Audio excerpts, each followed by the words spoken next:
이번 영상은 수급에 대해서 이야기를 해보겠습니다. 수급이란 게 매일 제가 지겹게 말하지만 정말 중요한 부분이기 때문에 이렇게 지겹게 말씀을 드리고 있습니다. 원래 주식시장이 정상적으로 돌아가기 위해서는 실적 위주와 팩트 위주로 돌아가야 된다고 생각하지만 현실은 그렇지 않습니다. 이 주식시장이 어떻냐면 그냥 코에 걸면 코걸이로 억지로 어떤 종목이든 테마로 엮어버리면서 상승시키는 경우가 상당히 많습니다.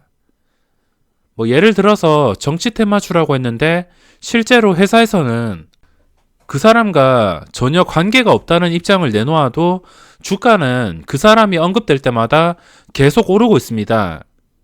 최근에 SK바이오팜도 관련주 중에서도 관계가 없음에도 주가가 순식간에 올라서 2배 가까이 급등하는 등 주식시장은 이렇게 상식대로 움직이지 않습니다.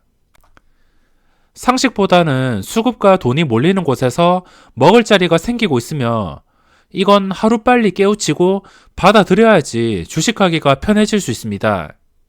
자꾸 교과서에서 배운 내용대로만 접근하려다 보면 실패할 확률이 높다고 생각합니다.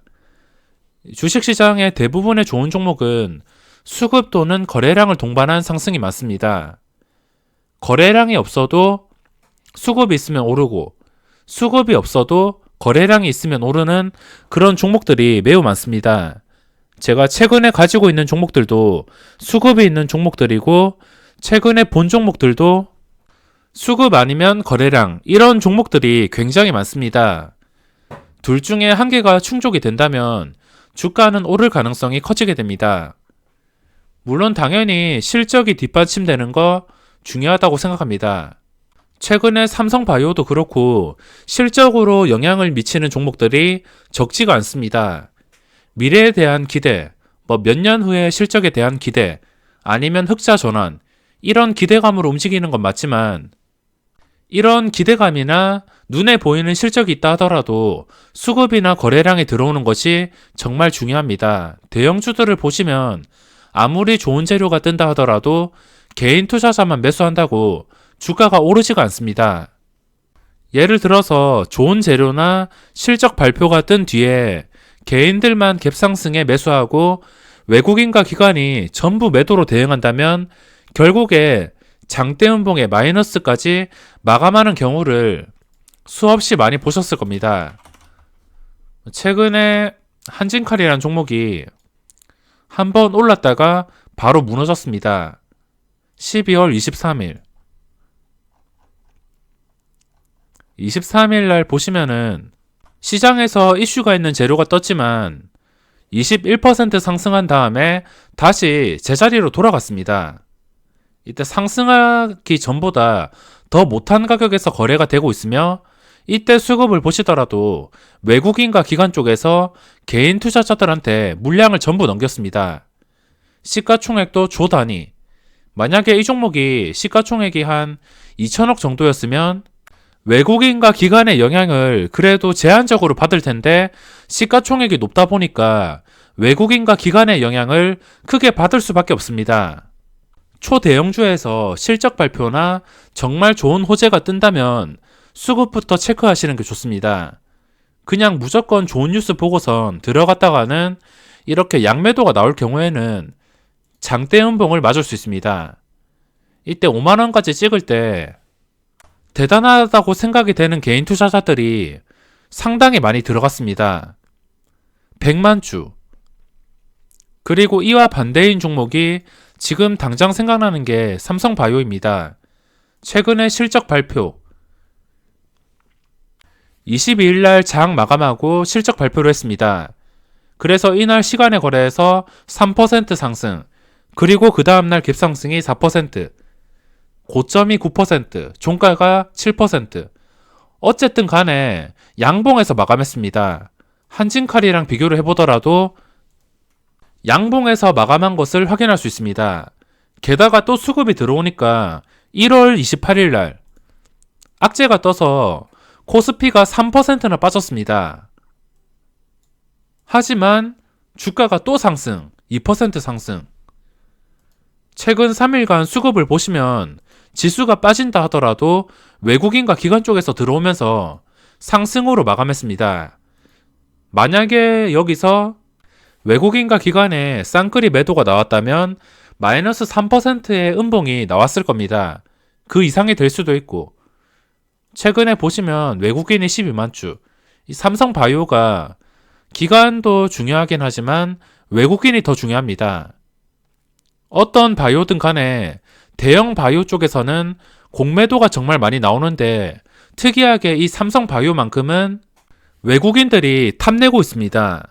아마도 미래 먹거리라고 생각해서인지 지금 외국인들이 정말 많이 탐내고 있고 지금 당장 급하게 올라서 신고가를 뚫어줄지 아니면 아래로 내려갔다가 아니면 이 자리에서 좀 유지를 해주다가 올라갈지 알 수가 없습니다.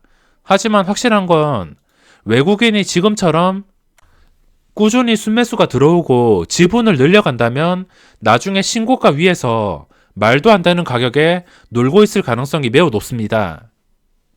지금 다른 바이오주들 보면 잠깐 오른다 하더라도 외국인의 공매도, 굳이 공매도 현황을 안 보더라도 외국인이 이렇게 묵직한 매도가 나왔다면 공매도라고 생각을 하시면 됩니다. 대표적인 바이오주가 신라젠이나 HLB, 셀트리온 헬스케어, 이게 좀 몸집이 큽니다. 헬릭스미스까지. 헬릭스미스도 그렇고 최근에 외국인의 매도가 지속되고 있습니다. 이 삼성바이오도 외국인이 힘이기 때문에 혹시나 외국인의 매도가 지속되면서 추세를 완전히 깨버린다면 그때는 저도 매도로 대응할 것 같습니다.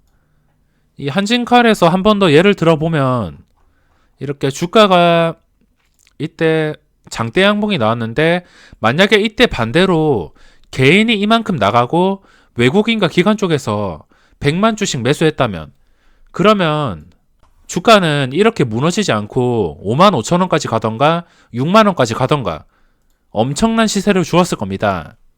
이렇게 수급은 방향을 결정짓는데 중요한 요소가 될 수 있습니다.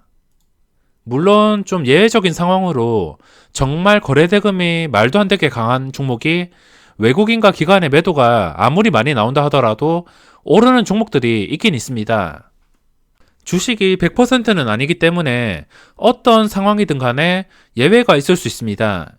그러면 수급이 무엇이냐? 수급으로 움직이는 것은 크게 세 가지로 나눌 수 있습니다. 외국인의 수급, 기관의 수급, 그리고 외국인과 기관이 보이지 않는 수급입니다. 외국인의 수급은 진짜 외국인의 비중이 높은 대형주가 아닌 이상은 필요가 없습니다. 코스닥에서도 외국인의 비중이 높은 종목이 있는데 그런 종목 말고는 전부 다 거기서 거기입니다. 코스닥에서 하루에 수십만 주 들어오는 그런 외국인이 들어오면서 상승하는 종목이 있긴 하지만 결국에 빠져야 될 물량이라고 생각하시고 대응하시면 되겠습니다. 코스닥에서 순매수 종목들을 보면 지금 한번 살펴보겠습니다. 젠백스가 20만 주.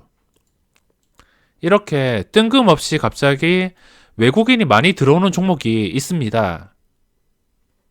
이런 국일재지처럼 추세가 무너져 있는 상태, 거래량이 폭발하지 않는 상태, 이런 상태에서 갑자기 이런 외국인이 들어왔다는 것은 아무 의미가 없습니다. 종목들을 보면은 이런 의미 없는 수급이 정말 많습니다. 그리고 기관의 수급은 눈에 보이는 수급이며 외국인이 주도하는 종목이나 대형주보다는 중소형주에 영향을 많이 주는 편입니다. 이거는 개인 투자자들이 쉽게 따라할 수는 있지만 요즘 기관들이 워낙 단타성에 잘 사다가도 개인 투자자들이 갑자기 많이 들어온다 싶으면 고점에 전부 팔고선 도망가던가 아니면 하루 이틀 팔다가 개인이 좀 나간다 싶으면 다시 들어오던가 이런 변수가 많아졌습니다. 기관들이 좀 단타 성향이 강해지고 기관 수급의 움직임도 많이 변해가고 있는 것 같습니다. 이렇게 일별 기관 매매 종목으로 확인할 수 있습니다. 그리고 마지막으로 보이지 않는 수급. 거래량과 거래대금이 엄청 높은데 장 끝나고 체크해보면 외국인과 기관의 관여가 거의 없는 종목이 있습니다. 이렇게 보시면 제일바이오, 그리고 내려보면 기관과 외국인의 관여가 거의 없는 종목들, 뭐 진양제약, 이글벳, 그리고 중앙백신, 이런 거 거의 관여가 없습니다. 아마 매매를 하는 종목 중에 이런 종목들이 가장 많을 텐데, 이런 종목들이 2차 상승과 3차 상승, 그리고 단기 상승률이 매우 뛰어납니다.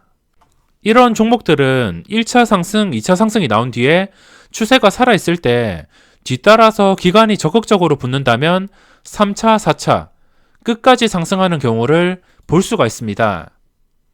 이 매매 방법의 장점은 오직 추세와 거래량, 그리고 거래대금 같은 것만 참고해서 거래하기 때문에 경험만 있다면 종목 선정이 쉽고 기간 때문에 걸림돌이 되지 않습니다. 하지만 경험이 없다면 이런 종목들이 너무 많아서 옥석을 가리기가 쉽지가 않기 때문에 초보자 분들은 이런 종목들 공부도 중요하겠지만 기간에 수급이 붙는 종목들부터 공부하시는 게 더 도움이 될 것이고, 자연스럽게 돈이 어디로 몰리고 어떻게 움직이는지 파악하는데 도움이 되지 않을까 합니다. 최근에 제가 관심있게 본 종목들을 살펴보도록 하겠습니다. 우선 최근에 좀 관심주인 티움바이오, 시장과 주가가 동시에 폭락했습니다. 지금 시장이 갑자기 폭락했는데 만약에 여기서 반등이 나왔음에도 주가가 다시 올라오지 않고 이 부근에서 머문다면 여기서 한 번 더 장대 음봉이 나오면서 추세가 완전히 무너질 수 있기 때문에 시장 반등 이후의 움직임을 살펴보는 게 중요하다고 할 수 있습니다. 티움바이오의 최근 수급을 보시면 이 기관 투자자 쪽에서 나와야 될 물량이 많습니다. 그래서 한 달 동안 개인이 100만 주 이상 순매수, 기관은 거의 100만 주 정도 순매도, 수급으로 봤을 때는 최악입니다. 그냥 최악의 수준이고 주가가 그래도 이 최악의 수준에서 계속적인 상승 시도를 했다는 게 일반 개인 투자자가 아니고 의미가 있다고 생각합니다. 만약에 이런 수급이었으면 주가가 그냥 힘도 못 쓰고 계속적으로 무너져야 되는데 중간중간에 매수세가 정말 강하게 들어왔습니다. 그래서 이런 종목은 수급으로 매매하는 게 아니고 추세와 거래량이 붙으면서 이동평균선을 지켜주고 전고점을 뚫어줄 때만 매수 포인트가 될 수 있습니다. 그래서 이런 종목을 볼 때 복잡하게 기관들이 뒤통수 칠 거다, 외국인이 공매도 때릴 거다, 이렇게 복잡하게 생각할 필요 없이 여기서 보유를 하지 않고 나중에 시간이 흘러서 거래량이 갑자기 올라오고 이동평균선을 회복하고 전 고점을 뚫어줄 때, 이 조건이 맞을 때만 매매를 하는 것이기 때문에 그렇게 대응하기가 어렵지 않습니다. 그리고 이거와 반대로 움직인 ITM 반도체, 최근에 많은 분들이 ITM 반도체를 매매한 것 같습니다. 주가가 상장 이후에 쉬지 않고 상승하고 있습니다. 벌써 상장 초기에 저점보다 2배 이상 상승했습니다. 2배가 46,000원인데 여기서 쉬지 않고 상승이 나왔습니다.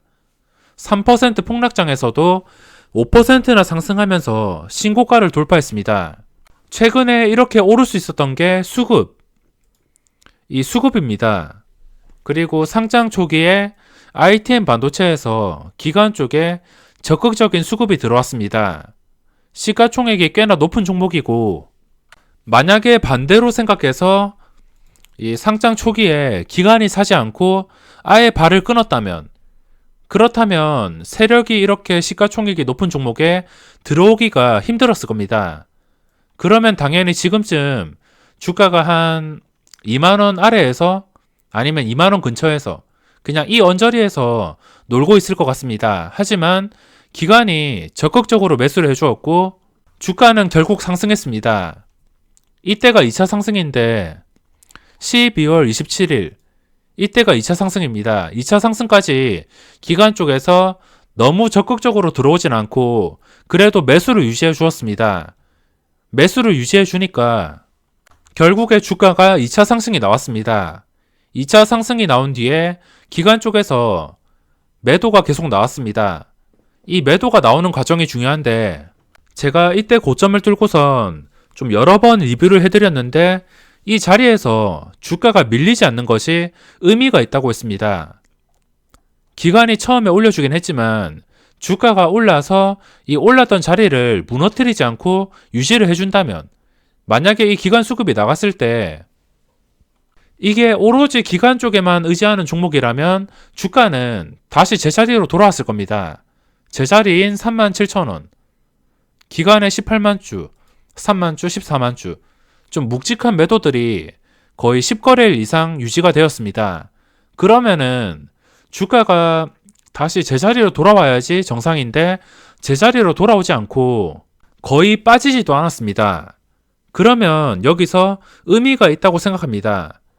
결국에 기관들이 나가는 척 했다가 다시 들어오면서 주가가 끊임없이 상승하고 있습니다. 이렇게 수급이 들어오고 나갈 때 수급이 나갔을 때 주가가 빠지지 않거나 아니면 반대로 수급이 들어왔을 때 주가가 오르지 못한다면 분명히 그에 대한 의미는 생각을 해보셔야 됩니다. 최근에 잘 나갔던 종목인 SJ그룹도 이날 13%나 빠졌습니다. 그동안 좀 잘 버티다가 주가가 추세를 깨버렸습니다. 그동안 아무리 많이 빠져도 57,000원 정도, 58,000원 정도 계속해서 신고가를 유지해 주다가 갑자기 기관의 매도가 엄청나게 많이 나왔습니다. 1월 13일 날도 기관의 매도가 나왔습니다. 보시면 기관 쪽에서 2만 주, 평소보다 훨씬 많은 물량이 나왔는데 이날에 7%까지 올랐다가 무너졌다가 그 다음에 무너지지 않고선 다시 상승을 해주었습니다. 그러니까 다시 고점 돌파. 지금 이 종목에서도 예상할 수 있는 시나리오가 주가가 한번 내려앉았지만 한 몇 거래일 더 이상 빠지지 않고선 조금씩 올라온다면 충분히 시간이 해결해 줄 거지만 만약에 반대로 여기서 주가가 다시 빠져버린다면 문제가 있을 수도 있습니다. 이렇게 다양한 종목들을 살펴보시면 수급에 의해서 움직이는 종목들이 상당히 많습니다. 최근에 수급으로 움직였던 젠백스도 큰 의미가 있었습니다. 12월 5일 이때 상승이 나왔는데 상한가까지 나왔습니다. 상한가까지 올라가는 과정에서 기관이 3거래일째 대량 매수, 그리고 여기서 제자리로 돌아가는 과정에서 기관이 그대로 나갔습니다. 하지만 그 뒤로 기관들이 꾸준하게 매수를 해주었고 주가는 빠지지 않았습니다. 결국에 다시 한 번 더 고점 돌파하고선 5만원 근처까지 엄청난 시세가 나오지 않았지만 이 수급으로 인해서 고점 돌파가 가능했습니다. 만약에 여기서 기관이 매도한 다음에 그냥 평소처럼 관여를 하지 않던가 매수가 들어오지 않았다면 특별한 추가 호재가 없이 주가가 다시 고점을 뚫기에는 힘들었을 것 같습니다. 주식시장에서 눈에 보이는 수급이 중요합니다. 실제로도 수급 매매를 하시는 분들도 많고 수급을 따라서 대응하시는 분들도 많이 있습니다. 그래도 아무리 수급이 좋은 종목이라 하더라도 한 방에 자리를 이탈할 수 있기 때문에 적당한 목표가를 세운 다음에 수익을 줄 때 분할 매도로 수익을 실현하는 것이 가장 중요합니다. 수급은 언제 이탈할지 모르고 오로지 기관의 손에 달렸습니다. 당장 들어오다가도 한 방에 팔아서 빠르면 하루 만에 뒤통수를 치는 경우가 많아서 분할 매도와 적당한 수익을 챙기는 것이 중요하다고 할 수 있겠습니다. 그럼 이번 영상은 여기서 마무리하겠습니다.